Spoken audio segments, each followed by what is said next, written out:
Welcome home, everybody, to Speed Racing Network here in Charlotte, North Carolina. Brandon Domain and myself, Sean Griffith, here to present the Carolina 150 in the TJ's Team Truck Series. How's it going tonight, Brandon? It is good. Still feeling a little sore in the rear end right now after sitting in this chair for 300 miles last night, but long night there. A little bit shorter of a night here, going 150 miles around Charlotte. Ready to see how these trucks tackle this racetrack that we saw a lot of long runs, but man, those green flag pit stops were quite chaotic last night, weren't they? Yes, they were, and so it's not as easy of a pit lane to get into as we thought it was. So we'll have to see how the truck series does tonight, especially since they've got another 12 trucks out there, more than what we had last night. Yeah, this is a very deep field. Looks like we got 42 trucks lined up and ready to go as they're still out there qualifying here for the Carolina 150. 100 laps around this racetrack, and it is going to be a crowded racetrack for sure. I think last night we had, 34 cars out there, so a little bit tighter space. Hopefully they get rolling a little bit better than we did last night on that first lap. But, we got a lot of heavy hitters right now looking like they're setting up front, but a lot of names up there as well that we might be seeing when we get to that lineup. Might be a bit of a surprise too. Yeah, you've got that going on, and the whole thing is that this is week 10 and we're getting to week 13 where that's the cutoff for the playoffs, and so every single point matters, and that's why Charlotte is so interesting here tonight, because of all those trucks out there, because they're going to be side by side for so long here at basically the home of NASCAR.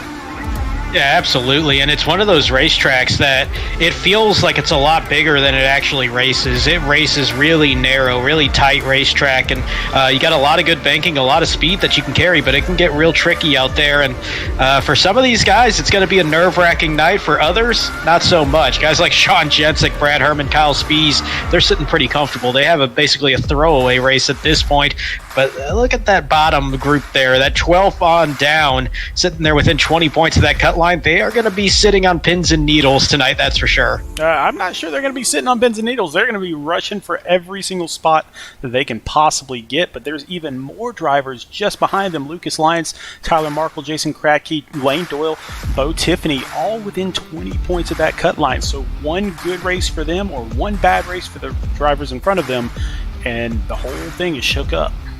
Yeah, and my usual rule of thumb is about 10 points per race can be made up or lost on average, unless something wild happens. So and when I'm kind of looking at who's still in the running, I use that kind of average. So using that, 4 races to go, including tonight, really looking at that top 25, trying to make their way into the field, top 24, making their way into that playoff cut line. This is a big night. We got some big names in that group, 17 all the way down through 24, that have a lot of speed on this racetrack and have had a lot of success here in past seasons. Yeah, and on top of the individual side of things, we're still looking at the team matchups also, because all of this is coming into play as we get towards the end of that playoff run. So we get to that championship for the teams as well. Last week, JW Racing took out Tank Racing, and then looks like JBR took out Zuyos Racing, which was an interesting. I didn't see that coming.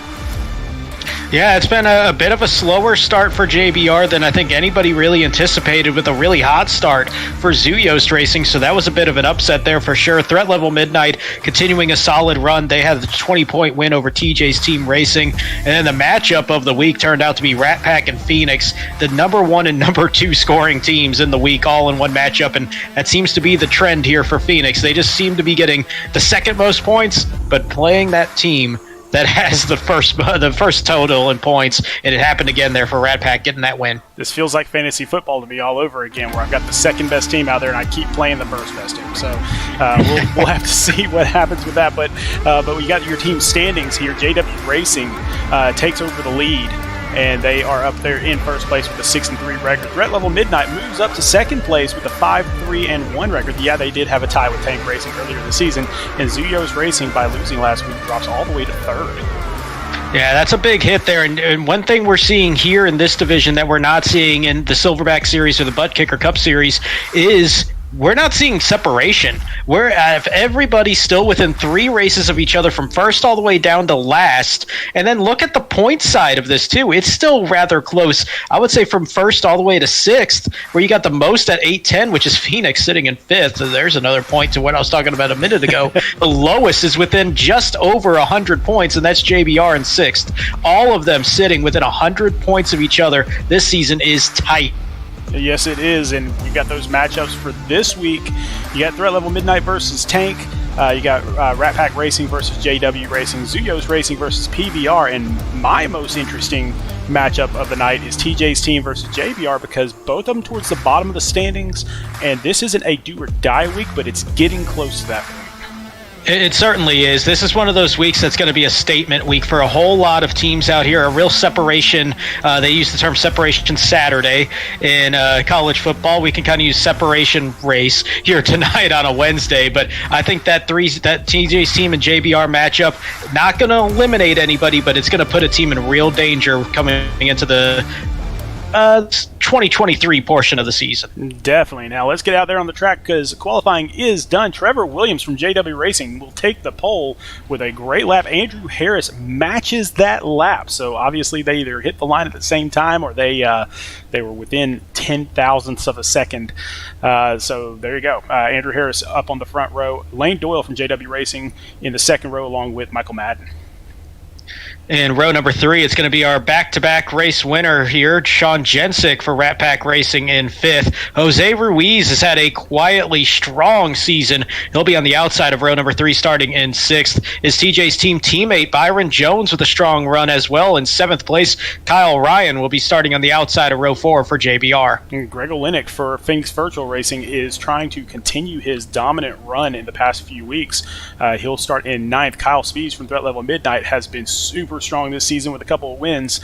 He will start in 10th. Matthew Greathouse for Phoenix Virtual Racing will start 11th. And Tyler Markle right there towards that cut line, he will start for Tank Racing in 12th position. All right, well, let's get out there and find out who it's gonna be. And honestly, I've had to pick pretty much all week this week. Been ready for it, and now that I look out there, I'm not liking his starting position too much. So who are you looking at?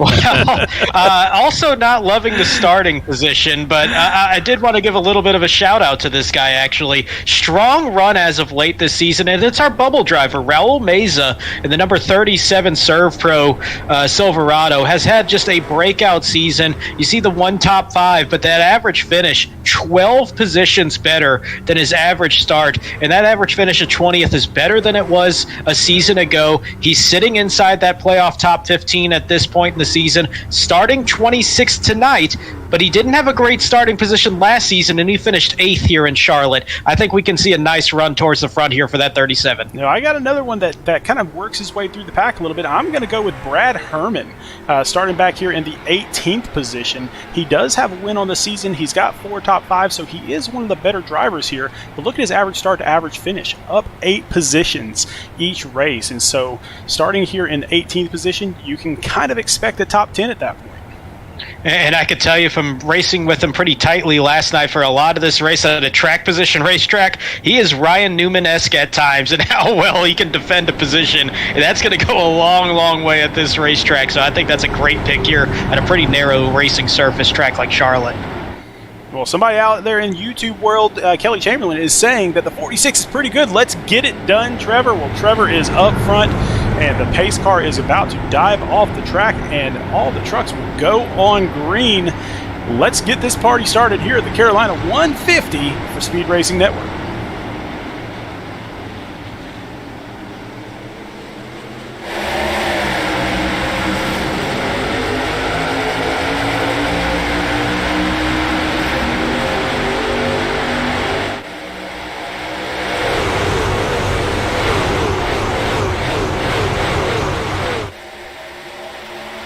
And Trevor Williams will maintain that lead going down backstretch. And coming into turns 3 and 4, he will try to hold off that 87 of Andrew Harris on the outside. This is one of those tracks that I've kind of seen in the past day or so that it's... one around in 4. Here we go. 55. Oh, man, Jeff No again, just always in the wrong place at the wrong time this season. We see him there. Not quite. I think that was Dan Park in the 17 that was up against the attenuator at pit entry. You just saw the 7 of Jeffrey Vickery as well, the 16. Derek DeSilva. This is just taking out a lot of cars here a lot of trucks on lap 1. Well, we're about to find out what happened there because a ton of damage. Let's see where it starts.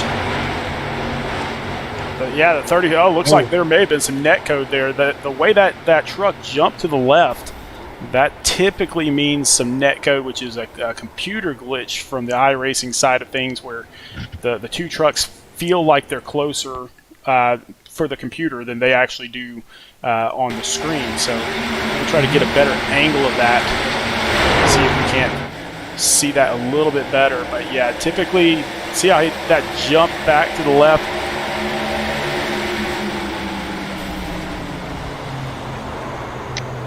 I see the 32 caught up in that as well. Not too sure who it was that went through the 55. Speaking of computer glitches, that's just a rough break. But looking at this, I mean, you look at the 35 with a super shallow entry, and I think he was trying to carry a lot of speed on cold tires, and you could see him keep coming up and up and up on the racetrack. And I think Jeff Nogue was giving him some space as best as he could, and I think he was getting worried that he might either run into the 37 or get close to it, or maybe just didn't want to keep coming up the racetrack and just finally decided time to hold the line.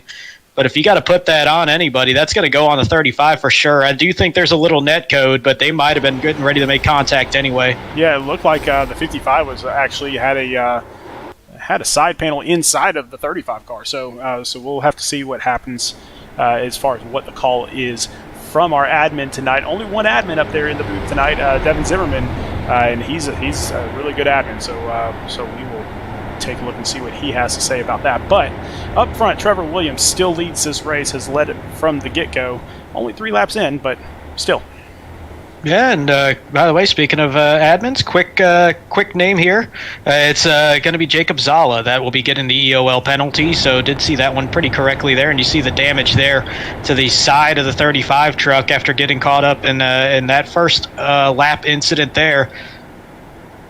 Yeah, and frustrating couple of weeks for Jacob Zala. He's one of those better drivers. It's just and you can see some blinking going on there as well. So that may have contributed to that to those trucks being inside of each other, basically. But yeah, been a frustrating couple of weeks for Jacob Zala. Yeah, I mean, he had a great result last week, finishing inside the top 5. But I mean, it has been rough. It's been very up and down for him, and that kind of is the. Kind of does fit his style. He's one of the more aggressive drivers out there. He has had those a little bit better about, kind of just being calmer out there this season, and it's worked well. But he still does have that aggressive side to him. And like I always say, aggressive isn't a bad thing. It's just the style of racing. It's not a negative. It's just that you're more aggressive than most out there. His style does kind of lead to that. And I think that leads to you can have a really great night, or you can have some trouble that you run into when you run that style, and I think he's kind of getting into that hot and cold kind of mix right now. Yeah, on these types of tracks, these mile-and-a-half ovals, where typically you'll get some good long green flag runs, a lot of more finesse is having to be used here than aggression, and so you'll see those driving styles come out, and they will either help you or hurt you depending on what those styles are. But hopefully he can get that thing straightened out and get it moving. But we're about to go back to green, where once again Trevor Williams has that green flag. We had a lot of restart issues last night with this new restart zone, but didn't look like there was anything there. No, that was just a great jump there for the 46 as he chose the outside line, and Trevor Williams pulled away quickly from Andrew Harris. Also got away from Madden and Doyle pretty well also, but then just that little bit of draft coming right back into play, and it pulls the field right back together. That 87 right back on the tailgate, so Harris trying to put the pressure on Williams. And Harris will do well right now just to kind of tuck in and not burn up any tires right now. It is a long, long race, and we found out last night very, very quickly that if you save your tires, you're going to look really good towards the end of the race.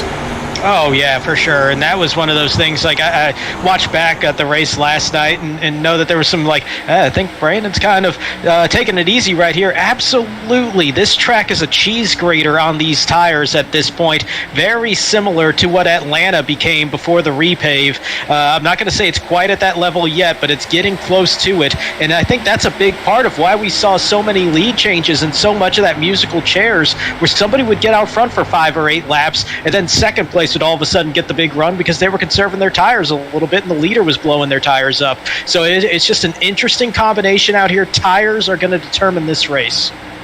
Definitely. And taking a look at those aggressive drivers right now, James Kerr, the biggest mover so far, 9 spots already in this race. Started off 32nd, up in 23rd right now, and he is not finished yet. So be on the lookout. He likes that outside line. And we saw that a lot last night. That outside line does have a lot of momentum to it, and I think that's going to come into play a little bit less here tonight because these trucks can kind of go a little bit more flat out around this racetrack than the Cup drivers. I think that inside line for Cup last night kind of bogged down, but as I say that, look at the run on that momentum there for the outside. Maybe it's just going to play pretty similar after all, even despite the differences here in the truck and the Cup car from last night. One thing I can tell you, these trucks run faster laps around here slightly, but faster laps than the Cup cars because they can keep it pretty much flat out around this racetrack. They're going to have to back out of it a little bit, but for the most part, they can go full throttle. And that's really fun for the drivers. You know, the drivers don't have to worry so much about where to lift and where to brake and all that stuff. So they can just focus on where do I need to move on the track. And so it makes it a lot more fun. It's not easier by any stretch of the imagination. It's just less mental capacity that you have to use at constant times. So. Oh, for sure. And the other part of it, too, is I think it's going to kind of level out the field when it comes to how they're going to strategize on saving these tires. I think in the Cup car, you had a little bit more of a leeway. You can kind of back off a little bit earlier into the turn, get a better run out of it, trying to conserve your tires. There's a whole bunch of different strategies people were doing. We were talking in the Discord today about different gearing strategies to get around that racetrack and where shifting patterns were, if people even were shifting. Here in the trucks, it's pretty much one way around this racetrack. It's just how aggressive do you want to be working your way around it, but everybody kind of on the same strategy at this point. Well, Lucas Lyons has moved into the top 10 and almost into the top 5 here. Started off in 13th position, and he has already moved up into 6th position by passing Kyle Spees just a second ago. Kyle Spees up 3 positions from his 10th place start. So a lot of people moving up, but that means that some people are moving back, including our points leader, Sean Jensick, started off in 5th, back in 10th right now. Little damage to the right side of that truck, too. Not too sure if he got into the wall or a little contact with somebody else out there, but this is one of those tracks, and you can see it there, that's not too bad, not really going to affect a whole lot. That's pretty cosmetic more than anything, just a little bit of crinkling there. But when it comes to these mile-and-a-half racetracks, I mean, there's not many drivers out here in the truck series that I would just say, you know, put that trust in that 29 as much as Sean Jensick. Another one of them, though, sitting on the outside here, it's Byron Jones to the inside, Michael Madden, one of the better mile-and-a-half drivers on the high line trying to make this go. Is this the race for 4th and 5th? Yeah, Michael Madden's got some damage there on the inside part of his truck as well. So everybody kind of bumping and grinding out there a little bit. And we saw this last night, too, where they only have 17 incident points, meaning you can't be bumping and grinding too much here. And this is a longer race for these truck drivers. Usually we're between 120 and 135 miles. Tonight we're at 150, so they're going to have to really mind their P's and Q's a little bit more. Yeah, this is a long race, and I was surprised last night at how aggressive the racing was throughout the entirety of that event. All 200 laps. I remember at one point looking at lap 40 thinking, man, these guys realize we got 160 laps to go still. Here tonight, they're kind of getting it sorted out here pretty easy, pretty well. This is one of the few battles side by side, and that just ended, that we've seen here in this race thus far. Since we kind of got through this green flag run here a little bit, for the most part, everybody pretty single file. Yeah, so everybody's starting to kind of figure it out, and that's why we see a lot of green flag runs here at Charlotte, is because once you do get kind of spread out, it's not a horribly difficult truck to keep on there on the track, with the exception of that one little bump right off of turn 2 that everybody raves about. Yeah, that will always kind of catch up to you. I think, turn 4, the exit's a little bit awkward too, just because the way that it transitions out of the turn. But man, it's just the apron is a big deal around here on pit exit. We saw that be a headache last night, but overall, this racetrack, it's one of the most popular racetracks for a reason, and it's not just because it's in Charlotte. It's just a good racetrack. There's a whole lot of things that are going on. You got different bumps, you got different ways that you can take these turns. There's a primary way around it. There's each turn feels different. You got the double dog leg. Everything's so different about this racetrack. And I know Atlanta and Texas kind of replicate it, but there's a reason that this one's been here for so long. Definitely wanted to check in with Kyle Ryan here. So Kyle Ryan up in 10th position right now, down a couple spots. But last week had a rough race because he had to bow out. He got a terrible phone call that his grandmother was not doing well or had passed away. And so he actually bowed out of the race in the middle of the race. And obviously, real life is a lot more important than this virtual world that we're living in right now. Absolutely, and thoughts to the family there for sure. And I know last week we were kind of sitting there like, man, did he run out of gas? Like, what happened here? And that was what was going on. So obviously something way worse than anything we were considering. And again, thoughts to the family for sure. Definitely. We love our virtual family here, but definitely our real families take the cake. So thoughts and prayers go out to him and his family. Speaking of family, right behind him, Kyle Spees always has a lot of people in the chat. Oh, hang on, we got a caution going on. I saw Jose Castellanos was part of it at one point. I want to say Austin Purnell was involved as well, possibly. Yeah, and I'm gonna guess the 9 of John Holiday involved too. Looking at the damage on those trucks. Yeah, it's pretty beat up right now, but we'll go into another wreck replay for our second caution, find out what happened here.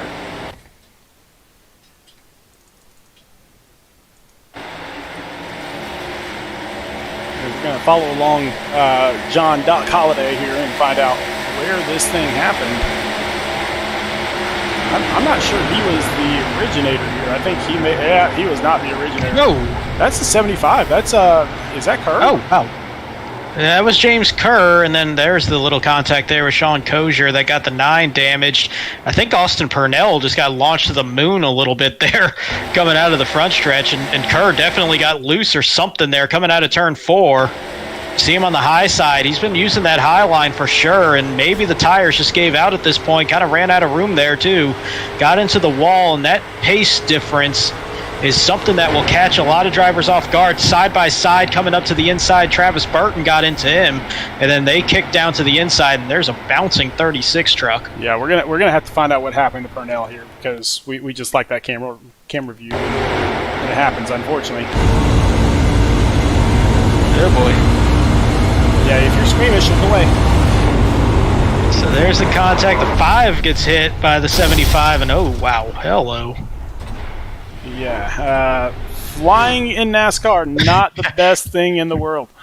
And then the pace car just chooses to drive right over the top of him too to finish it off. So, exactly. Unfortunate there for Austin Purnell, who had a great start to the season, but man, it's been a little rough here the past few weeks. We've seen him kind of sliding down the point standings just a little bit. Need to get that momentum back, but man, just a tough go of it here for him lately. And everybody taking pit stops now from start to finish, and a lot of trucks with damage. I am talking everybody basically from 25th back on the board right now has damage that they are repairing. So not very many clean trucks out there anymore.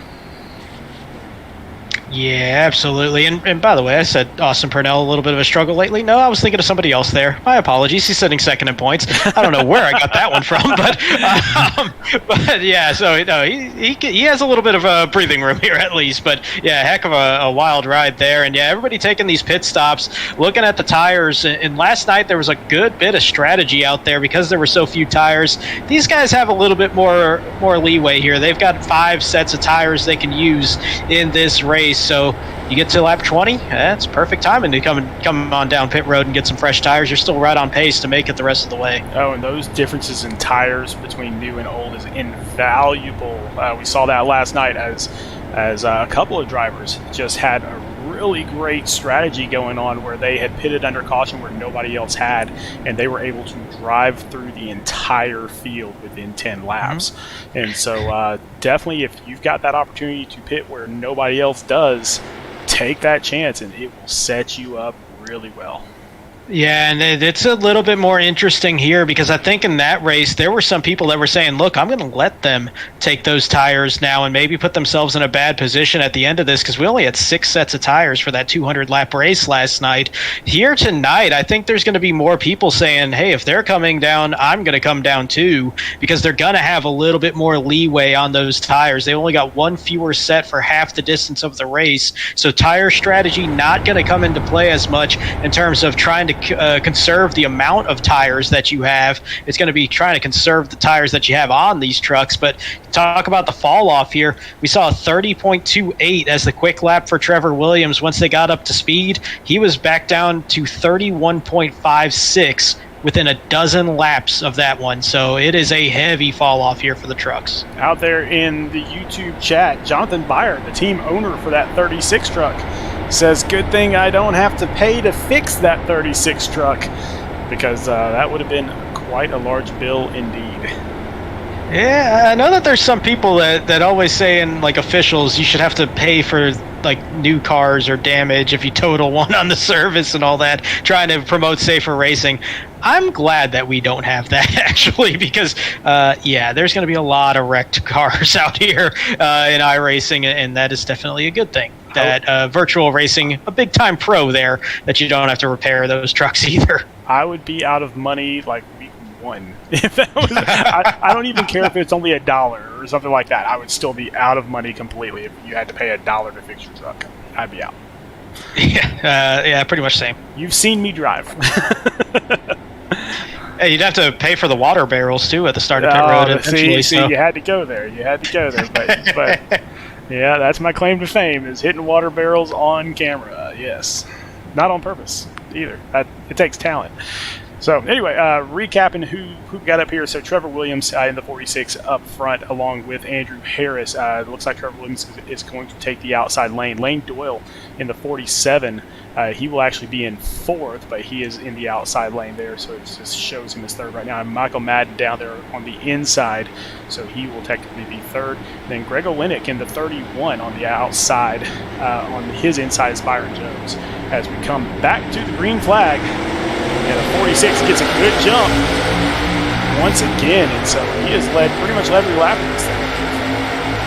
Absolutely has, and that was a cool little drone shot there to show how that restart went. And you see that 2-truck gap there between Williams in the 46 and Harris in the 87. But Andrew Harris through turns 1 and 2 on these restarts has been much faster, and you can see him pull up towards the tailgate of the 46. He's going to dive down to the inside, see if he can make the move to take the lead, but they make contact. And the 46 gets into the wall because of it. Oh, we saw that on lap 1 with Jacob Zala and Jeff we have the yellow flag. Oh, man. This is, it's a parking lot back here.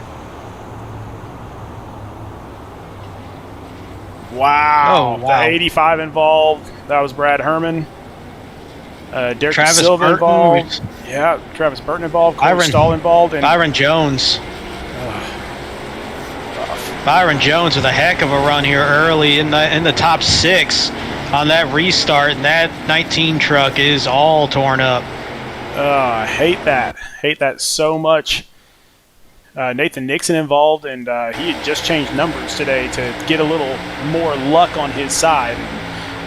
It did not work out. So, nice little bump there from the 94 into the 19. To the 19, the 31 with heavy contact. There's the 38 of Nathan Nixon, and oh wow, hello. Parking lot after that. So it started with Lucas Lyons getting a bump on that 19 of Byron Jones. It's going to be some heavy damage to the 31 of Greg Olenek. You saw the back end of that truck pop up in the air. He's probably got some suspension damage. And then behind that, I just think everybody kind of ran out of time to react and ran out of space. And we saw some people kind of getting in there. Ooh, that's a heavy hit. Saw some people kind of joining in late on that one, too. And just reaction times all over the place out there. And that just loaded up about a dozen trucks all there in turn 3. Yeah, Corey Stahl involved here in the 33. Tried to get around it and just couldn't do it. Oh. That's not the birthday present he was wanting today. Today is his birthday.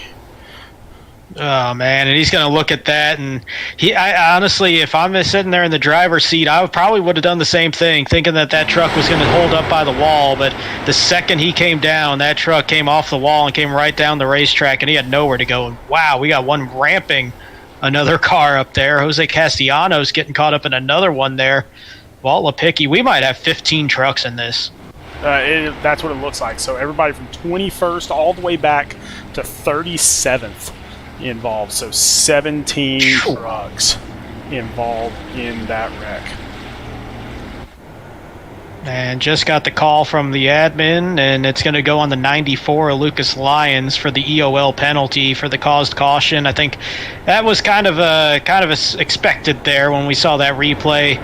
Not anything egregious, but it was enough to bring out that caution and start all that. So that's a pretty easy call there in the end. Trevor Williams, who led the entire race, he came in and he got over a minute of damage repaired because again Andrew Harris got down really deep into that turn, came up and kind of pushed him up into the wall. So yeah, a lot of damage there. He's actually going to come back down, try to get even more damage fixed up there. So he had been really dominant this first quarter of the race. Yeah, for sure, and that kind of got lost in all that with the size of the wreck that happened right behind them. That kind of got lost in that the two fastest trucks here early on get tangled up here, and Andrew Harris saw the run, and I think he kind of thought, all right, we got this big momentum. I got to take that move to the inside. But here at Charlotte, there's two things that kind of stand out here. Cold tires are slick around this racetrack. The other thing too, you try to carry all that pace around there, and you have that shallower entry than you may be used to, real hard to hang on to that low line. I think he just carried little too much momentum there on that inside, and it drifted him up. And that's the second time we've seen a wreck start like that here tonight. On that first lap going into turn 3, a truck just taking too much momentum, driving it in a little too deep, coming up on somebody and knocking them up towards the wall, or just causing a wreck either way. And just real unfortunate there for the 46, because Trevor Williams looked to have the truck to beat here. Yeah, well, now his teammate Lane Doyle is going to be the leader. Andrew Harris will be, it looks like, on the outside. So it looks like Lane Doyle has chosen the inside position there.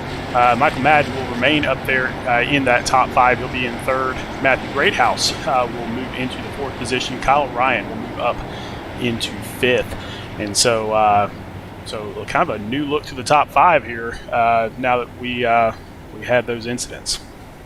And a really new look from 6th on back. We got Jose Ruiz sitting there in position 6 now. Bo Tiffany, Blair Holloman, Raul Meza, and Dean Gagliano. This is the first time we're seeing their names in the top 10 here in quite some time here tonight. So a whole shakeup here because of the size of that wreck. It's going to give opportunities to some guys, and this might be a huge night for some of these guys that are sitting around that cut line. Man, you know how to pick them, don't you? It either goes really wrong or really good, and for Raul's sake, hopefully it's towards the really good side tonight. Well, mine went really wrong. Brad Herman already out of the race.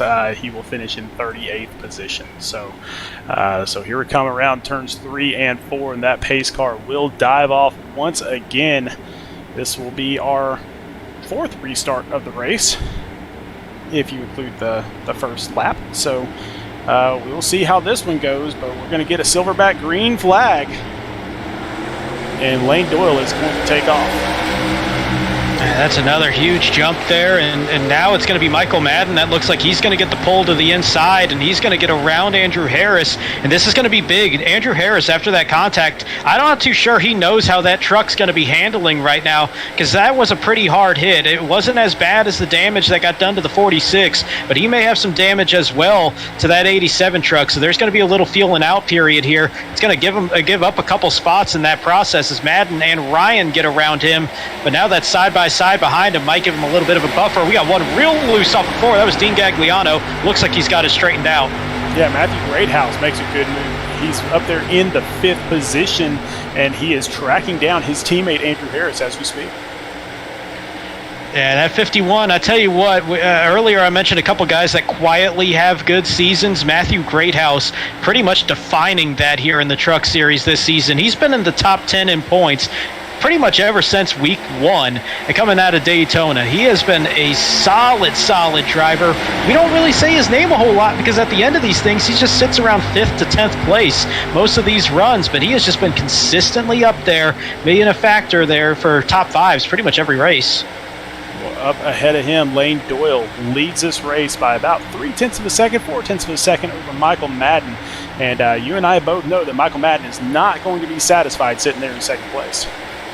Not at all, and when it comes to these mile and a halves, he's super strong. And got to tell you what, though, that 47 truck looking stout in front of him, and this is a race that Lane Doyle, out of the drivers in the field, he was the best finisher in Charlotte a season ago. Michael Madden, traditionally in the mile and a halves, one of the top contenders. We may be seeing these two guys really duke it out for the win here as this thing continues. Now that the 46 and the 87 unfortunately had their issues, that's going to open up this opportunity big time for these two. They're traditionally really strong on these mile and a halves. With everything that has happened on the track, our biggest mover right now, Ben Park, started off in 36th, and he is up in 12th position, 24 spots up. And so that's how it goes. You just stay consistent, you stay on the track, you stay clean, and you will move up the ranks very quickly. For sure, and this is one of those races too. We talked about the distance, and this is going to be tied for the longest race of the season, if I do recall the schedule correctly. And that's one of those things that you just got to be patient. And really, the only other races I believe are this long are Daytona and Talladega. And we got caution on the racetrack at the 3rd play mark. That's Corey Stahl again.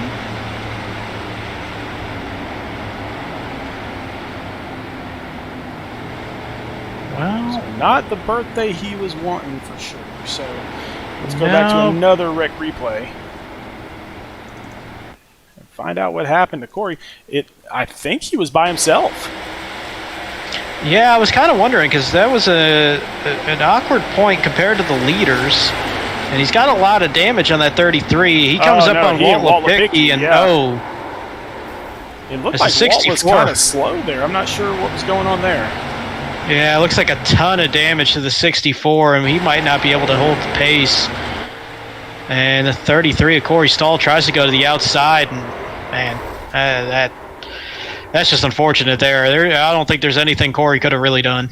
Yeah, and it looked like there was a little bit of net code there as well. And if you look at it really closely here, as Corey's coming around, again, you're just going to get that telltale bump where they didn't touch there, but Walt kind of got a little squirrely there, and then got into Corey. So yeah, rough race there. Yeah, that net code was there barely. It's tough to tell if they were going to hit or not anyways. They were getting pretty crowded there, but yeah, for Corey, that's just super unfortunate. 64 going to have a little bit more damage there. It looked like both of them were kind of struggling to maintain pace, that's for sure, after that big wreck that we saw on caution number 3. Back up front, Lane Doyle, Michael Madden, Andrew Harris, Kyle Ryan, Matthew Greathouse are your top 5. It does not look like they're going to pit. They just pitted on lap 20. But it's one of those things where if Lane Doyle decided to pit right now, I think everybody would have to follow him.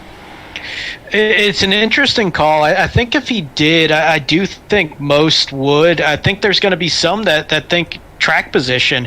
We're seeing this race really kind of get bogged down by cautions. Got 4 in the first third of this race, which is a little bit concerning, but it kind of puts you in an interesting position too. I think there's going to be a lot of guys that think that this is going to continue, this kind of trend, but we're seeing more and more trucks starting to drop out of this race, and that's going to free up a lot of space. It's kind of an awkward race to try to predict at this point, so I think everybody just thinking, I want to keep the track position. We haven't had a lot of green flag laps on these tires. I believe we've only had 8 green flag laps since they came down pit road, so not a ton out there.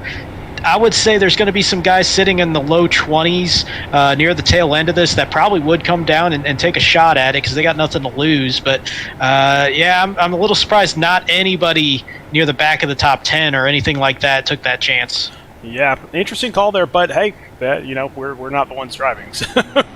So one other thing to keep in mind here, with 4 cautions already in this race, averaging 1 every 9 laps, it is a 17x limit, meaning you get a few good little licks in there, and you're going to get disqualified. Yeah, and it doesn't take a whole lot. You get a little side shot or anything like that, and if it's hard enough, it's going to register it. I think we only had 1 driver last night that kept that at a 0x over the course of the race, and I mean, I don't think we're going to see many right now that are sitting at a 0x with the way that this thing's gone. Probably maybe single digits already at this point, even though we're only a third of the way through. That's something that you got to be mindful of, and it does affect, or it should at least affect, how people approach this race. If you're sitting here at lap 36 and you're already at 8x, 10x, 12x, that better be changing how you drive around this racetrack and make you a whole lot more cautious, I hope, at least. If not, then this is just going to continue to be a really long night. Some of the happiest people in the world right now are the Speed Racing Network admins that they did not put Bristol on the track list for the Truck Series, because with 40, what did we have? We had 43 trucks out there tonight. Yep. Imagine putting 43 trucks at Bristol when with a group of drivers that already has 4 cautions in 36 laps. And you just had to remind me that in the Cup Series we got Bristol in a couple of weeks. I was trying not to think about that one. We will see how that works out. The Cup Series has a few less drivers, not too terribly. They're still 30 plus, but we will see if they can keep it on the track during that race. But Lane Doyle, Michael Madden. So Lane Doyle is the leader right now. Michael Madden just kind of pushing up a little bit, but we will see if Lane Doyle can maintain his position here. His teammate Trevor Williams did go in, get a lot of repairs done, everything. He is still on the lead lap. He's back here in 26th position, so we'll see if those repairs will come into play later on in the race. Right next to him, you can see Greg Olenek with a bunch of scrapes there. So right now, looking like this will be Greg Olenek's worst finish of the season, and which is insane. But hey, still a lot of race to go. We'll see what happens. But right now, Lane Doyle will take that green flag, and he will take off Michael Madden. Kind of a slow start now. And one thing to note with that restart zone is it is very, very finicky. If you barely tap the gas pedal before the leader does, if you're inside that blue restart zone, then you will get a penalty for that. And so that gives a massive advantage to that first car of Lane Doyle. Yeah, it absolutely does. And one of the things, too, I think the leaders, when this restart zone was introduced, were a little nervous about having the advantage taken away of a bigger space where they can start to accelerate there and catch some people off guard. You kind of condense that zone. It cuts down on the opportunities of when you can kind of catch somebody off guard. But the way that iRacing kind of handles that situation, and they really kind of check in on that, where the throttle linkage and the throttle usage there, where they can kind of read it and determine everything. It really takes that advantage right back to the race leader. So it's really interesting there as we see good racing here. That outside line working really well as Matt Greathouse trying to find his way back into that groove. He's just pinned down right now and got the train on the high line. Yeah, that high line is working really well in these early runs. And Raul Meze has proven that as he is up 21 spots up into the top 5. So he is continuing a really good run through this middle part of the season. And this is an impressive run for somebody that's sitting on the bubble coming into this race, and a top 5 here would do absolute wonders for that 37, especially with, we didn't see a big point separation for the next handful of drivers up there. You can gain a few spots, and not only does that give you a nice point buffer, it gives you position buffering as well, because there's more people that have to be caught and passed for you to lose those spots. So you got more protection there in a way compared to just having the points advantage. You got some more, somebody else between you and the cut line could have a mistake, and it just gives you more opportunity. So this could be a huge night there for the 37. Yeah, this middle part of the front of the pack here. The reason we're staying on that is right now Lane Doyle has kind of run away about 0.6 of a second, so not a lot of hardcore racing there up at the front. But this is a pretty tight race here between Raul Meza and the number 10 car, or the number 10 truck of Blair Holloman, who had a good run last night here at Charlotte as well. For a while there, he was able to run through the pack. Yeah, and he was really good on the early runs last night, working on that outside line. He was kind of one of the dominant drivers on that high line for probably the first 100 laps of that race. And then I think he just got a little too aggressive running that high line and trying to keep that pace. And it did kind of catch him there a little bit, and he would fall off. But I think in the way that this race has been flowing, that's a perfect scenario for that 10 truck. So that's somebody to really keep in mind there. Oh, tight moment there as they were working their way around the lap truck, but that 10 looking pretty good. Yeah, he's doing a great job out there. And again, it just comes down to, is he going to burn the tires? Because that's what we feel like happened last night. But right now, he is going to put a lot of pressure on Michael Madden.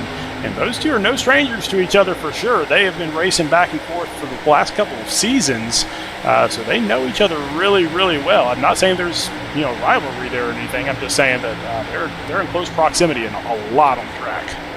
For sure, and that's something that, reputation and tendencies are something that people remember, and there's a lot of things that, and even if it's just a little contact here or there from a season ago, drivers never forget those things, but I think it's just kind of one of those things, how to play somebody that's in front of you or behind you, their tendencies, what messes them up or what their strengths are, so this could be a really interesting battle here for 4th and 5th. Let's jump back a little ways to 13th and 14th. Oh, wow.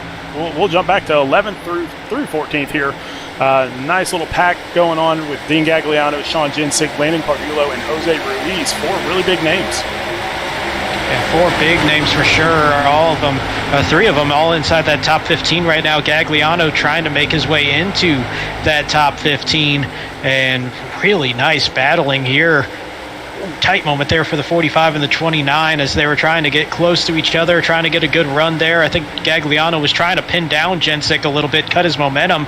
What that did, though, it opened up the opportunity for Landon Cardulo to take a look to the inside. Meanwhile, Jacob Zala to the outside trying to pull a power move on Ruiz, and now it's 2x2 for 12th on back now. And just lots of good racing here in the middle pack. Going back up front, Kyle Ryan still maintaining 3rd position, trying to track down Andrew Harris, but also trying to hold off Michael Madden here. So top 5, while they are separated by 0.2 to 0.6, depending on where you're at there is still some heavy racing going. I got to tell you, I think that top 3, I think they studied what happened last night in that race. I think they've kind of understood that they don't really need to pull away. And here we go, side by side for second, right as I'm about ready to say, that they know to keep it single file and save those tires if we do get the long run. But here we go, Ryan to the inside of Harris. Another couple of drivers that have been here in the Truck Series for a while. So, again, they know each other really, really well. They know to give each other a little bit of space there, and it looked like Andrew Harris just decided not to fight back on that one. He knows that if he gets back in line, then that's going to be better served for both. And it's kind of funny thinking back. We talk about how they've been here since season 1, so this is their 4th season here in the Truck Series with each other, and I kind of can't really think of we look at second, third, and fourth. I think those are three drivers that have been here since season one that I think have changed the most. The results are all pretty much still steady. They're all top drivers since season one, but I think they went from so aggressive early on and then just kind of backed into a confident role, and that they knew what they had. They didn't have to be kind of the bullies on the racetrack, and they've settled into a good role for themselves, and they found the balance of when to be aggressive and when to be conservative, and it's worked so well for them, and they've actually built a really good driving resume out there for all of them since season 4. And that's something that we're seeing now with Lane Doyle. We saw him come out white hot last season at the start of the season, then just kind of have a little bit, it's weird to say it when he was still around the top 5 all season long, but just kind of cooled off that little bit. And I think we're seeing him start to find himself again. It's been a rough season, kind of been in the wrong place at the wrong time, but we're seeing that confidence starting to come back for that 47. Checking in with a few people here. So our points leader, Sean Jensick, back here in 11th place, fighting with Landon Cardullo, trying to get into the top 10 there. Kyle Spees just behind him in 12th place. Jacob Zala, who was the cause of the first caution of the race, back up into 13th position. So that aggression started to pay off just a little bit there.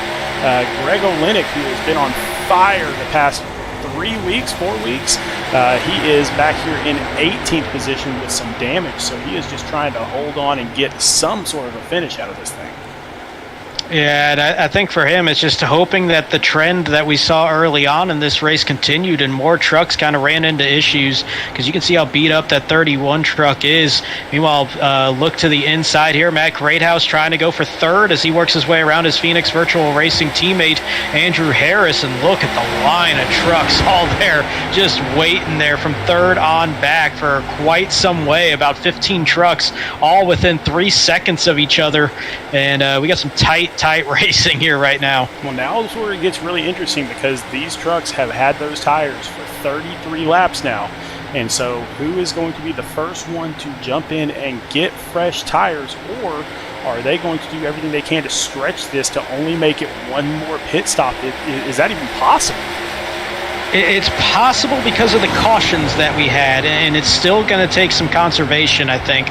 You're looking at a little under 40 laps that these trucks can go. If I recall correctly, it's about 38 laps that they're going to be able to go. You can stretch that out to 39, maybe 40 laps if you're really good at conserving and giving up some time there. But I think these guys are trying to get as far as they can and trying to cut down into only one stop the rest of the way.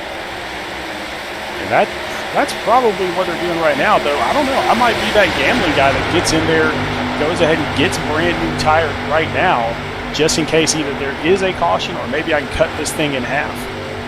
And hey, we saw it last night. Every single time we had a green flag pit stop cycle, the somebody in that early group that comes down pit road first just happened to have issues trying to get off pit road and back onto the racetrack, because this apron is so wildly bumpy and slick, and it just caused problems all night long. If it wasn't that, it was the pace difference. You got people 2 seconds faster on the racetrack trying to be aggressive and use that advantage, work their way through the field, and it just caused cautions there. So I think if you start seeing people come down pit road, it might be best to stay out right now, just because you're thinking, hey, if I saw it last night for the Cup Series, I'm probably going to see it again here tonight in the trucks. Cardullo with a big run here to jump into 6th position, passing Andrew Harris. We were just seeing him in 10th position 3 or 4 laps ago. So he has moved up substantially here. It looks like he has done a good job saving his tires. And I think aside from Doyle and Ryan, and to an extent Madden, I think we're starting to see those guys that were leading that train for so long. I think the pace is starting to catch up to them, and we're seeing some of these guys starting to flip the field around and work their way through, as they've done a better job of saving those tires. And there goes Cardullo picking up another position, jumping into the top 5 now. So it has really been a good last 3 or 4 laps for Cardullo. But up front, his teammate is up in 2nd place, and he is under fire by Matthew Greathouse now. And Greathouse definitely looks like he's got the best tires on the racetrack right now, aside from that 13 perhaps. It's close. It's one of those two. But Greathouse kind of didn't get the momentum he wanted. It's tough to make a pass around here. That outside line can be pretty defensive, and he's just not able to get that drive right now. These tires are going to be real greasy at this point in the run. Just wanted to check in and see what it looks like between Greathouse and Doyle. And that was the first lap that Doyle has beat Greathouse in the last 5 laps. And so definitely Greathouse is pushing forward. But now that we get into some lap traffic here, it looks like Kyle Ryan got the advantage. Yeah, once he started to try to make that pass, it cut about 1/10 of a second there on that gap, and that's where you see that difference in Ryan able to use Rob Yost Jr. as a bit of a pick there to get that space and pull back out in front. Meanwhile, man, one truck that we haven't really talked about all night, sitting right behind him, Bo Tiffany has worked his way up into the 4th position. Just nice, steady, working his way through, picking up a spot here and there. And that 49 truck is the new 2nd place runner out of that JW stable. Sean Jensick was down on the apron for some reason there, lost a few spots. I'm not sure if he had damage, if maybe I don't know what the issue was there, but he dropped quite a few spots there in the last lap.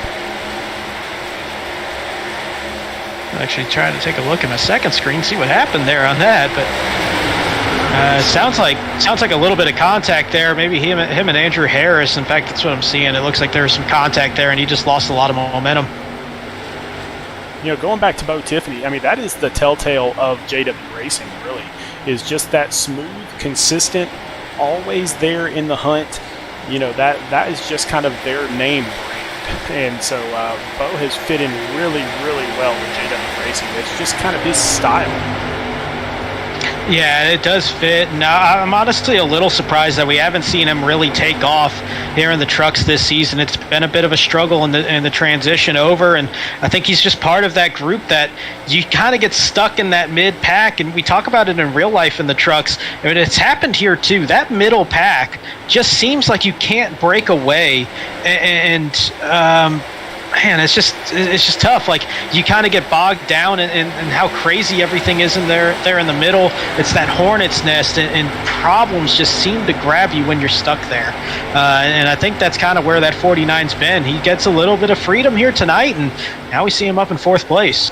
Yeah, his teammate up leading the race, Lane Doyle, but behind him in 9th place, Michael Larch. So first time we've mentioned him tonight.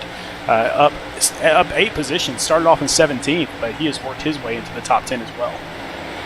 Yeah, real strong run there for that 48 truck of Michael Larch. He's kind of picked his way through, and I think he's taken that really conservative approach. I think it's paying off right now, but we're getting so deep into this run that I think the time is running out. So this might be a good study opportunity where he can kind of see, like, hey, maybe I need to be a little bit more aggressive on this next run and try not to have to make up as much of a gap. But he's got some pretty good wheels on that 48 right now.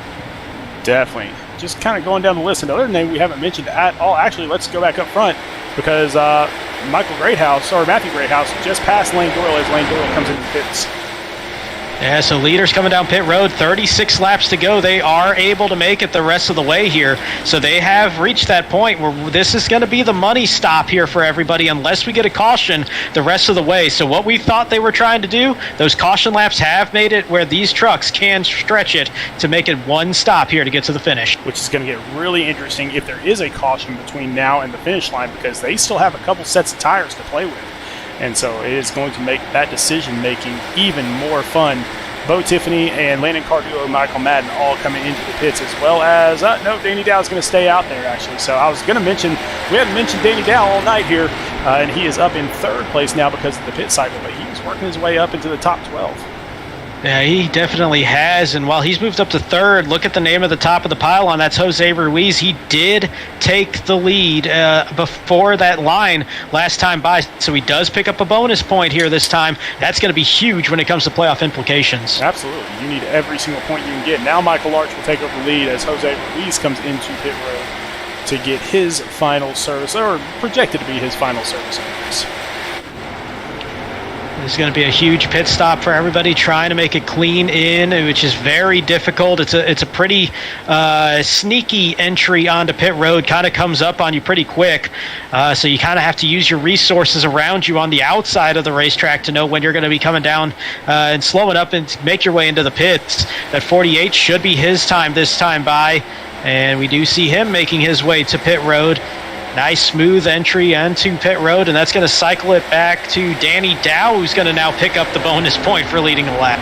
And right behind him, Greg Olenek is there. So he is hoping that Danny Dow dives into the pits this time around, and Greg can hang out and get at least one more bonus point, though. He's hugging that line pretty hard. I'm kind of wondering if Greg's going to come in this time around. It's possible. He might be thinking Danny might come this time since he did get that lap led. Maybe taking a shot here, trying to read if that 2 is going to come in, see if he can get his own lap led. The 2 going to stay out, and I think that's going to force Greg's hand here pretty soon. Yeah, both last pitted on lap 34. So actually, they've still got a few laps of fuel. So everybody else didn't pitted on lap 20. And so they've still got a few laps of fuel to run out here if they want to.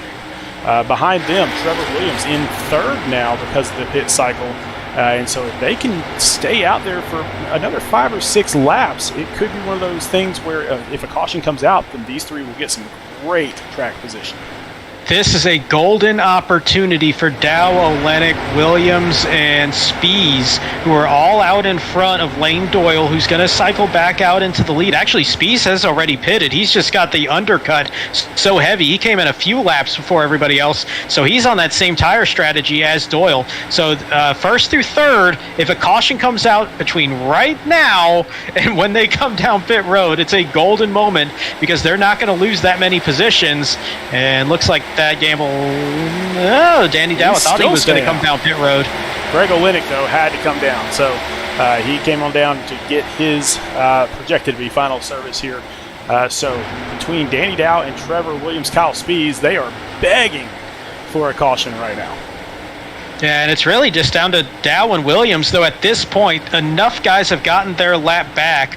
I don't think they're going to have as much of a payoff here. If that caution were to come out right now, they'd still be around the top 10. And here we go, Danny Dow coming down pit road. I mean, I was only thinking of it where, they would have 10-lap newer tires than everybody else. That is true. So that's a massive advantage. We saw that last night.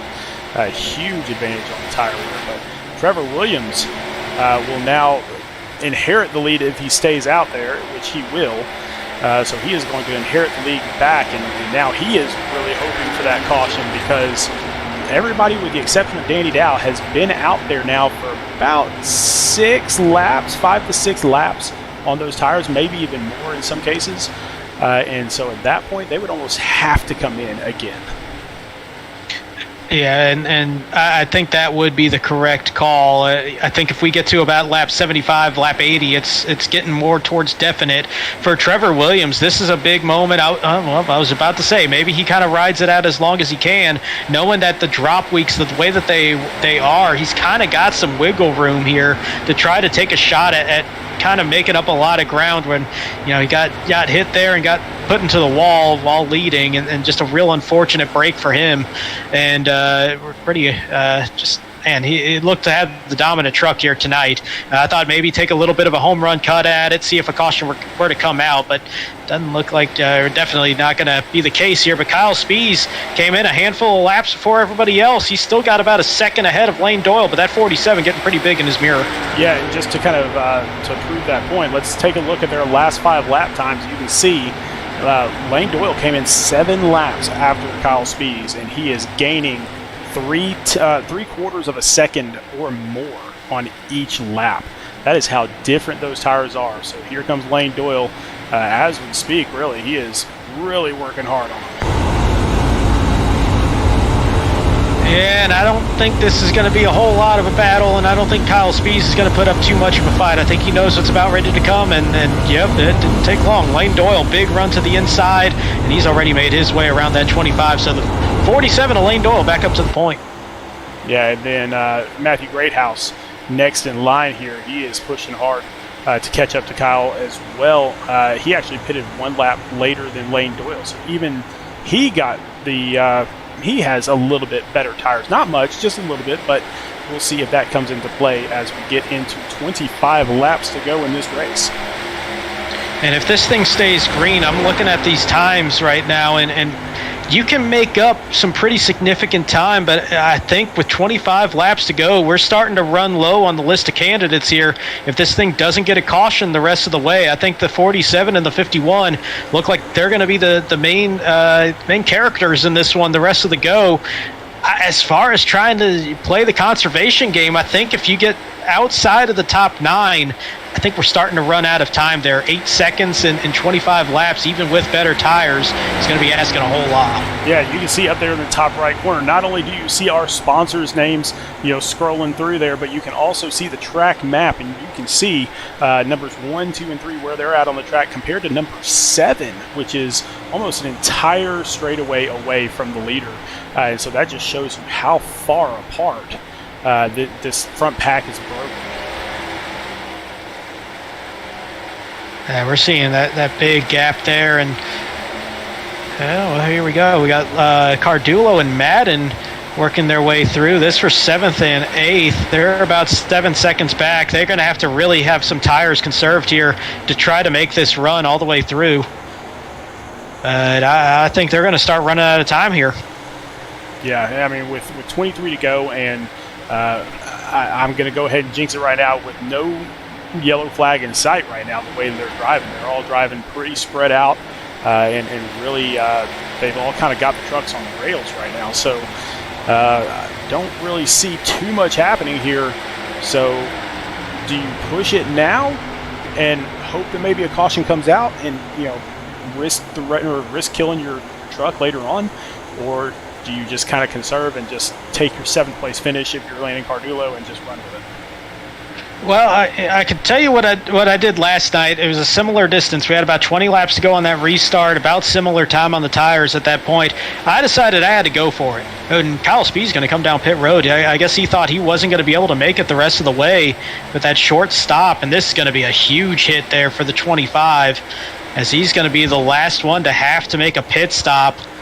And that's going to be a horrible break there for Spees, but so Doyle and Greathouse going to have still a 4-second gap. But if I'm a Landon Cardulo, a Michael Madden, a Lucas Lyons, one of those guys, I'm kind of saying, you know what, I'm going to go for it. If I lose a couple spots, I'll lose a couple spots on the back end of it. But track position is so important once these tires start to go, and everybody kind of near that same equal point, but there's some that have a little bit better tire life. You can still play defense late in this race. Last night I went aggressive. I tried to get as many spots as I could.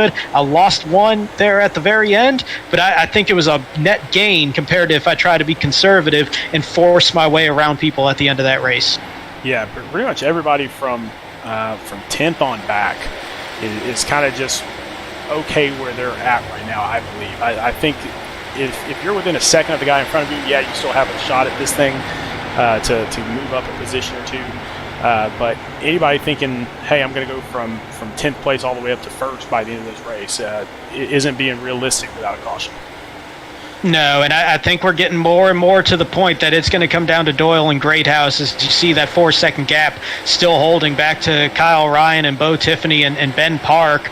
Cardulo and Madden are closing in pretty quickly, though. They've made up, especially Cardulo, about a second over the last 3 laps. So he might be taking a shot at it. I'm not too sure if he's going to have the tire life being that aggressive at the very end of this thing, but at the very least, he might be the main contender there for 3rd place at the end of this race. You can see the difference between Greathouse and Doyle each lap there, and it looked like Greathouse was catching him a little bit by about a 10th a lap, something like that, but Doyle was able to pull away just a hair that last lap. Let's see what it looks like here as they cross the start-finish line. And it's going to be Doyle pulling away just another 0.02 of a second. That's just not much at all. So now that he's getting into lap traffic once again with that 54 truck with Jason Kratke, I have a feeling that Greathouse is going to get a shot at this thing. He definitely is, and there might be a little bit of it right now where Greathouse is saying, I'm going to kind of cool off these tires just a touch right now and not keep them right on the edge the entire time. And I think we're starting to see him close in.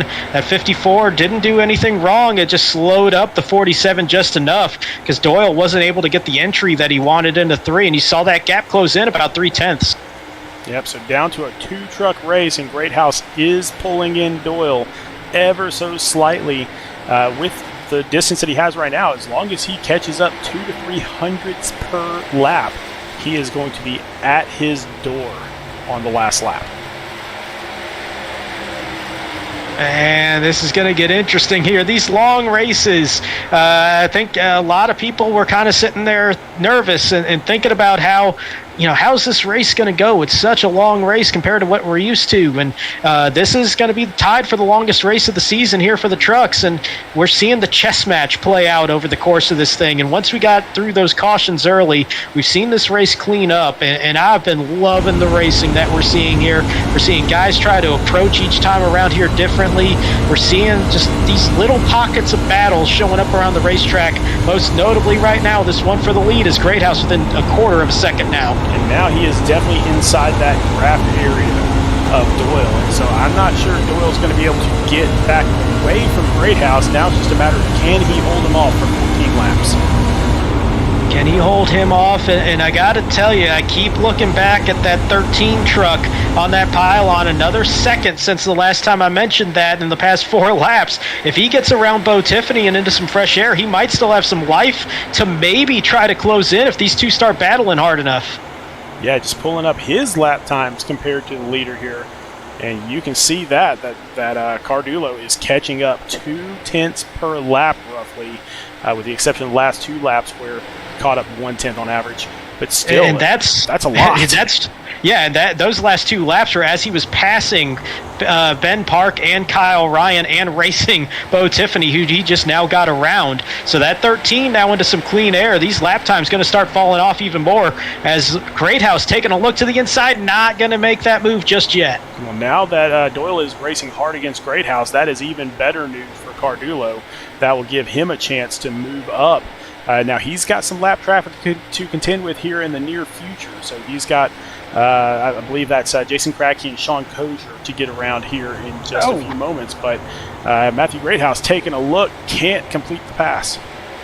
I think he took a look to see how deep he can go into that turn, and it looked like the second he started coming off that line, thought, you know what, I don't want to risk it too much right now. I'm going to back out of that. But I think he's testing the waters there, sticking that toe in there, seeing what he's got to try to make that pass on the inside.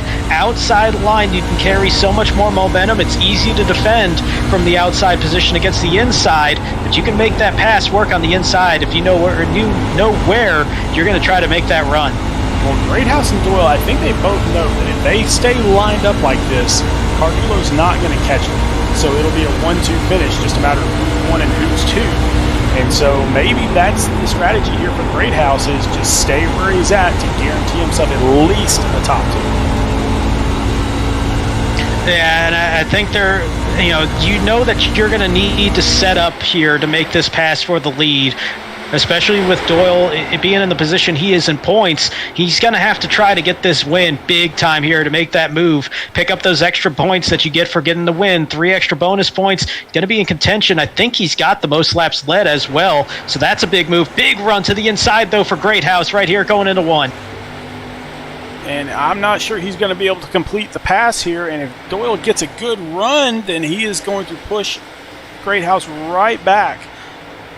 But didn't get as good of a run as I thought he did there. So coming into turns 3 and 4, Greathouse has the advantage, and he is going to clear the 47, new leader, Matthew Greathouse. Man, and he just waited for the moment, got the power run down the front straightaway, and put that nose to the inside going into turn 1. Now to see if Lane Doyle's got any tires left to try to counter that move and get himself back out in front. But it looks like that 51 pulling away here pretty quickly might be the night for Matt Greathouse to finally get that win. He's going to have some lap traffic to contend with here shortly as well, as he is getting into, I want to say that's the 20th place truck of Raul Meza. So your pick of the night. I said really good or really bad. Looks like it's going to be right in the middle, actually. It's not as bad as mine was. So. Oh, man. But, yeah, there's the 37 Serve Pro truck. Going to be going a lap down to the race leader, Matthew Greathouse. And it looks like that run that Cardulo got is starting to fade off there. Probably burned enough of those tires that even with that pass, and it was a pretty quick pass, but even with that, doesn't look like 13 going to be able to close in that gap without the help of a yellow flag. And now the 51 of Greathouse getting on, I believe that's, who is that? That's Jeffrey Vickery in the 7. Yeah, hard to tell. The number was scraped off. I couldn't tell the number. As much damage as we've seen on so many of these trucks out here tonight, it's almost looking like walking wounded and trying to identify these trucks. Some of them, it's pretty difficult to do, actually. We side-by-side race here for 5th. Kyle Ryan getting under attack here from Ben Park. This one, they've been near each other for much of this run since that green flag pit stopped, and this is the first time we're really seeing them side by side here against each other. Yeah, those two racing for the cash. So 5th place does cash here. So that is a cashing position that they are working for, and Ben Park will take that spot. Let's see if he can maintain it as they come up on Sean Kozier, a lap truck. Yeah, I think that little bit of a pick there with Kozier being a little bit slower on the pace, a lap down, I think that's going to give that healthy advantage to Park here as they come down to 4 laps to go this time by. Greathouse, though, back out in front. He's starting to open up that lead a little bit more, even though he's working around that 99 of Wally Babb. It's still about 0.8 of a second now, that race lead. Yeah, I think Lane Doyle, I'm not sure if he just burned him up or what happened, but he has fallen off drastically in the last 2 laps. And so Matthew Greathouse looking really good right now as he is approaching Dean Gagliano in 18th place. Now here's the interesting part. Dean Gagliano is a teammate of Lane Doyle, so he's not going to make it easy here. No, and you know what? He's on the lead lap. Doesn't have to make it easy. He can fight to try to stay on that lead lap. There's nothing wrong with that. There's obviously the unwritten rule about how hard you're going to push that. But I don't think it's going to be an easy one, but I don't think Dean Gagliano going to make it too incredibly difficult either. At this point in the race, that size of a lead, I think he kind of understands the situation. We will find out what happens. He's just going to stay up out of the way. So Matthew Greathouse will take the bottom, and he will get by just fine there. And so that will almost solidify this victory for Matthew Greathouse, as there are just more trucks between he and Lane Doyle than I think Doyle can overcome without a caution here with 2 to go. Yeah, it's going to take a mistake or a caution here in the next mile or so before that white flag falls on that 51 truck for us to see any real fight here. It's now about 1.5 seconds, that interval, as the 51 of Matt Greathouse works to the inside of Corey Stahl, who's another one of these drivers that's just had a really rough night out there in that 33, but happy birthday to him either way, but white flag in the air. And Matthew Greathouse, 1 lap to go to take this victory here in the TJ's Team Truck Series here at Charlotte.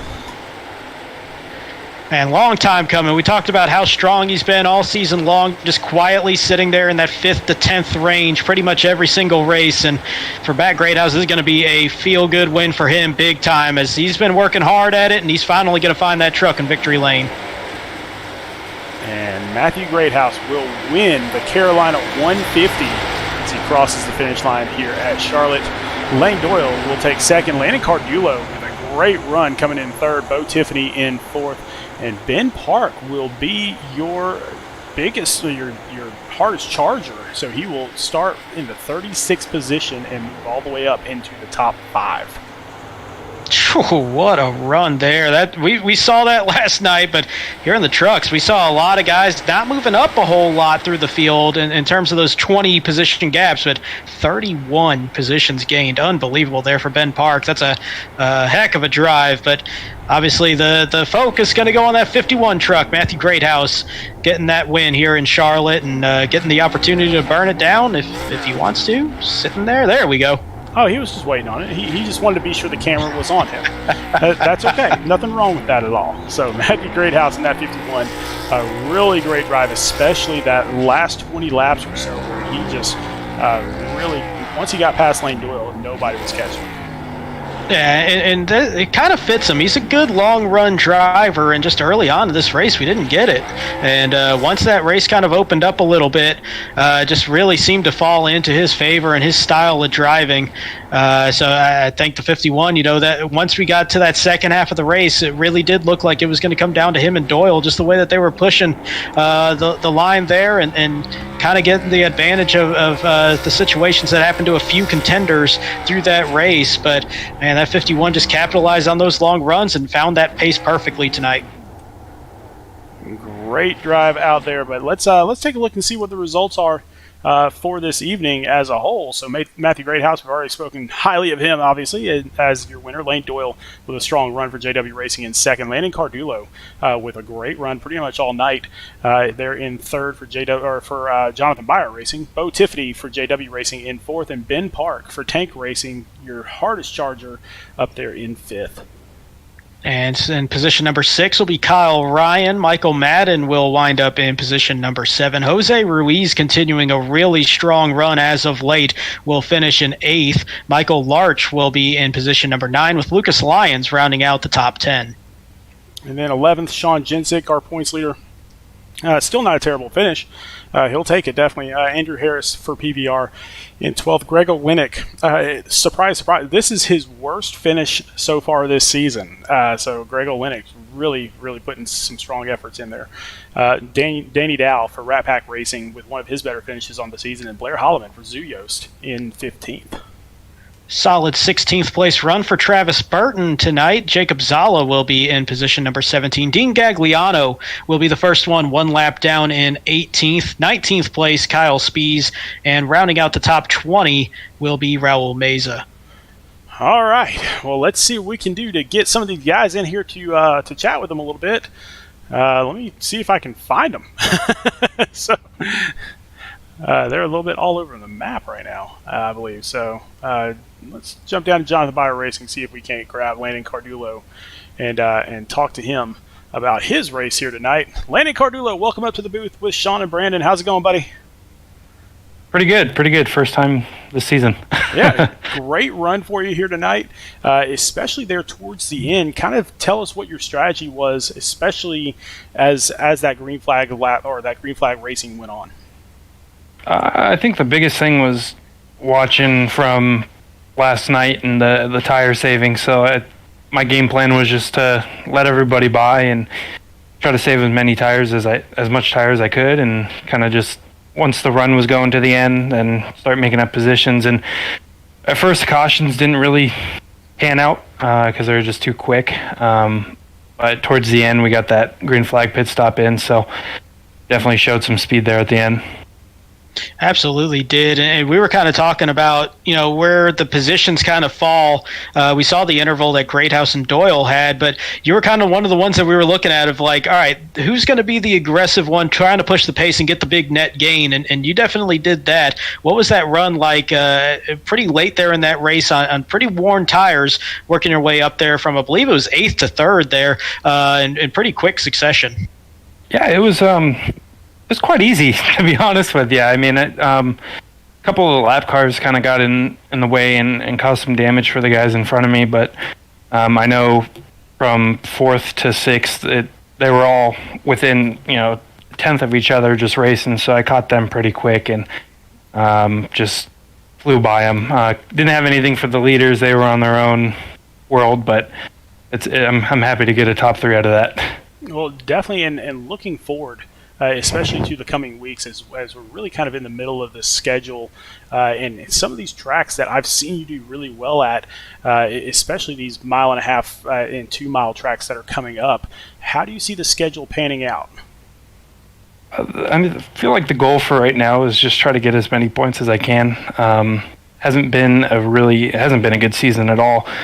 Way down there in points, and just had some misfortune happen, and I think I just, like I said, go into the races, just keep it clean, try to get as much speed and positions as possible, and maybe, have a chance at making it into the playoffs. But it's just keeping it clean. That's the biggest thing. Absolutely, man. Well, who do you have to thank here tonight before we let you get back to celebrating tonight's race? I want to thank my sponsors, Anderson Auto Group, Glitch, Bolify, everybody on JBR. I can't do this without them. The moral support is ridiculous. I want to thank my grandparents that are watching, of course, my aunt, my uncle, girlfriend, just everybody who supports me in the chat and on and off the racetrack. Well, man, great job here tonight. Third place finish. We'll see if you can do even better than that next week as we go to Watkins Glen. Oh, yes. Right, I like man. that track. Have a great night. Yep. Thank you, guys. He's one of the few people that like that track, so we'll see how that goes. so I have a feeling he's going to have a really good run there. So I've seen him run very, very well on those road courses. But let's bring Lane Doyle up here, who had a really good race tonight. Just didn't quite have it at the end there, but really strong all the way throughout. Lane, welcome up to the booth, buddy. One night. What's that? So I'll get to first one night. Well, you were up in first for a long, long time there, and we were just kind of curious. Did you kind of burn up the tires a little bit there trying to hold off Great House? At the start of that, after the pit cycle, when I came out in front of Great House, I knew he was fast on old tires because he'd caught me, passed some guys to catch me. And I was very paranoid when I was getting through lap traffic, so I burned my stuff up to try and get the clean air. You definitely looked like the strong truck there after what happened there with Trevor early on in the race. Looked like one of you two were really going to be the main contenders there until that late run. But this has been an interesting position. We saw how strong you were last season, especially early on, and you were up near the top of the standings. Now kind of racing around that cut line here as we get into this playoff push. The second place obviously going to do wonders and maybe get you back up into that top 15. But what are you seeing ahead here in these next three races before we get to the playoffs? I'm just trying to finish these races. If I don't get a top 10, I'm usually out in the back trying to find where my engine is. I think I left it in turn 3 last week. So Well, I just got to finish. I mean, it seems like your team had a good finish here tonight. I mean, you had yourself up there in second, you had Bo Tiffany in fourth, and you had Michael Larch there in ninth. So a good run tonight by JW Racing. And I know I've spoken to the team owner a few times where he said that, you know, individuals win races, but teams win championships. And I mean, is that still the mantra in the chat, or is there anything else going on? Oh, it's absolutely still all about teamwork. Going into practice, we have practices Sundays. And going into practice, I was very confident because last year I also finished second here. So I was probably I was overconfident. We do a quick run, 30 laps, and Trevor smokes me. So for the next hour, we figure out what I was doing wrong, and clearly today I was able to keep pace him on that first run and then bring it back home in second again. So we still rely on each other every single week. And I think it shows with our finishes tonight. Definitely. Well, tell me who you have to thank here tonight before we let you get back to celebrating. Well, my team, JW, we work hard every single week, and I'm glad that it's starting to show. Integrity Tax and Accounting have been my sponsors this season. I know them personally and love them. And I'm so glad they took a risk to sponsor me this season. And I'm glad I could finally give some results to smile about, because it hasn't been that happy of a season so far. And, of course, the rest of my family and friends have to go out into the living room and have a disappointed face when I crash out on lap 50. But tonight I get to go out and have a smile on my face because I finished second. Well, take it from a tax guy who's sitting right here, right now. If you need tax work done, definitely go out and get an enrolled agent like Integrity Tax and Accounting. You need help on that. Don't go do TurboTax. Go to the professionals. So yeah. Great work here tonight. I always see the enrolled agent on the back of your truck, and I always get so happy there because I'm an enrolled agent also. So it's kind of a fun deal. So a great job here tonight, man, and we'll see you next week as we get to Watkins Glen. All right. All right, see you then. All right, buddy. And let's go see if we can't find our winner down there. Let's see if he's No, he's still there. He's still with us. Let's bring him up into the booth right now. Matt Greathouse, welcome to the booth. Congratulations. Killer race here tonight. Thanks, Sean. Yeah, that was a lot of fun, man. Just glad I was able to pull out a win. been a long time coming. Feel like I've had a lot of good trucks this year so far, been consistent, and this one paid off. The long run was a lot of fun. Well, and I know you got the opportunity firsthand. I know this to do some long runs, but what did you find that made the difference there? As you look to be the strongest one for sure on those long runs. Once we finally got out of that string of cautions, what was it that you found out there tonight that just had you so strong there when we got to that actual time where we got to see things play out? Well, Brandon, I can't tell you all my secrets. Maybe in a different chat, but. Nah, it's, to be honest with you, Charlotte's, a good track for me. I enjoy racing it. I wasn't really sure about the tire wear, the long run. Even after practice, I was still a little concerned. The truck got so tight out of turn 2 and turn 4 on the long runs with laps, and I was just a little concerned. But so I just backed up my entry a little bit and kind of got an arc in there, and picked back up the throttle and kind of used the throttle to control the truck a little more, and I guess I just saved tires better than everybody else, so it worked out for me. And man, that was a lot of fun. It's fun to race in these races, but it's a different fun when you're chasing down a guy for a win. Oh, definitely. I mean, coming into this race in 8th in points, getting the win here, and then looking forward at the schedule and seeing all these tracks that are, I'm not going to say they're exactly like Charlotte, but they're all, a lot of them are 1.5 mile to 2 mile ovals. What does that do to your confidence level after this win here tonight? I feel really comfortable with the 1.5 miles. It's just a matter of getting a good qualifying run and, staying out of the messes, and, I'm a better long run driver than I am short runs. So if we can get these long runs, it's going to really help me out. So we haven't really had that yet at a 1.5 miles, and tonight we did. So it worked out. But moving forward, I think it's just a matter of, just putting myself in the right position. I know I'm capable of long run and even short run if I work on it to make hay and give these guys a run for their money. But the last race of the year, I believe, is at Vegas, correct? And Vegas is one of my better tracks. So I'm looking forward to the playoffs and moving forward, especially at these 1.5 miles. Well, we'll see if you can get there, but tell us who you have to thank here tonight. First and foremost, thank all the guys at Phoenix Virtual Racing, PVR, man. We've got a fantastic group of guys that work together well in practice, and, we all BS outside of even the simulator. It's just a great group to be with. So thanks for the opportunity to drive for PVR first and foremost. Made some good friends in that group. So I want to shout out everybody that's watching this broadcast. You guys do a great job with the broadcast. I've got some followers that are probably following along, and just want to thank them for watching and taking the time out of their day. It's good to get some views for this league, and it's a great league to be in. Outside of a few tussles here and there, but we put on a good show tonight, I feel like, and I really want to thank Off Axis Paint. Those guys have been really nice to me and let me use their logos, and they sent me some merch and just been really cool about things, and so I want to thank them. And I think that's all I got for you, boys. I want to go celebrate. I'm going to go crack a beer. What is it, 10:30? I got to work in the morning. I don't really care. Sounds good, man. Well, congratulations on a great race.